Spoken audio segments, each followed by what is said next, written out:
Hello বন্ধুরা, আজকের এই ভিডিওটা এখান থেকেই শুরু করছি। আশা করি তোমরা সবাই খুব ভালো আছো। তো আমিও মোটামুটি ভালো আছি, কিন্তু আমাদের এখানকার ওয়েদারটা একদমই ভালো না। তো সকালবেলায় মাদের গ্যাসটা একটু পরিষ্কার করে নিয়েছিলাম, আর এদিকে ছেলের একটু খাবার বানিয়ে নিয়েছিলাম। ক্যামেরাটা অন ছিল, তাই একটু ছেলে দেখছিল, আর আমি বলছিলাম তাই একটু হাততালি দিয়ে দেখাচ্ছিল। আর ছেলের জন্য একটু খাবার বানিয়েছিলাম, ডালিয়া খিচুড়ি, এদিকে কুমড়ো ছিল, ডালিয়া ছিল, ডাল ছিল, আর এদিকে হাফ বয়েল ডিম সিদ্ধ দিয়ে সকালে খাইয়ে দিচ্ছিলাম একটুখানি। আর এদিকে দুধওয়ালা কাকু দুধ দিয়ে গেছে। ক্যামেরাটা অন থাকলেও খুব খুশি হয়, তাই ক্যামেরাটা অন করে একটু খাওয়াচ্ছিলাম। খাবে না বলছিল বারবার, কিন্তু না খাওয়ালে চলবে বলো বন্ধুরা?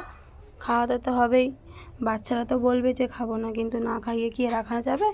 এদিকে খাওয়াচ্ছিলাম আর একটু গল্প করছিলাম। ক্যামেরাটা অন ছিল, খুব ভালো লাগছিল ওর, কিন্তু বারবার বলছিল খাবো না। তো খাওয়া দাওয়া প্রায় শেষ হয়ে গেছে।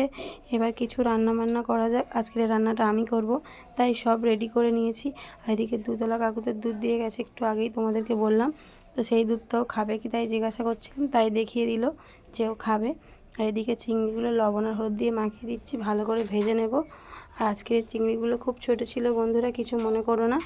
ভাবছি যে এত ছোটো ছোটো চিংড়ি পাড়ায় এসেছিলো তাই। তো এদিকে কুমড়ো পুঁই শাক বসিয়ে দিয়েছি, পটলগুলো ভেজে নিয়েছি। আজকে ছিল কুমড়ো পুঁই শাক, কুমড়ো পুঁই শাক, চিংড়ি মাছ দিয়ে আর পটল চিংড়ি রান্নাবান্না সব কমপ্লিট হয়ে গেছে। আর স্নান টান করে ফ্রেশ হয়ে শ্যাম্পু করে তোমাদের সাথে একটু ভিডিও শেয়ার করার জন্য ক্লিপ নিচ্ছিলাম। এবার খাওয়া দাওয়া করবো। তো খাওয়া দাওয়া করে বিকেলবেলা ঘুমিয়ে গেছিলাম। ঘুম থেকে উঠে মা ছেলে বসে বসে একটু গল্প করছিলাম, খেলা করছিলাম। তারপরে বিকেলবেলা একটু রিলস বানাচ্ছিলাম। এই ভিডিওটা কোনো একটা কারণে আমি শর্ট ভিডিওতে রিলসে ছাড়তে পারিনি, তাই ইউটিউব ভিডিওর মধ্যে পোস্ট করে দিলাম। তোমাদের কাছে কেমন লেগেছে অবশ্যই কমেন্ট সেকশানে জানিয়ে দিও। তো সন্ধেবেলা ছেলে আলু ভাজা খাচ্ছিল। আলু ভাজা খেতে বিশাল পছন্দ করে, আর আলু ভাজা খেয়ে তেল মুখে মাখিয়ে এদিকে বাটি বাজাতে ব্যস্ত ছিল। তা আমাদের ভিডিওটা আজকের মতো এই পর্যন্ত। যদি ভালো লেগে থাকে অবশ্যই লাইক, কমেন্ট, শেয়ার, সাবস্ক্রাইব করে দিও। টাটা।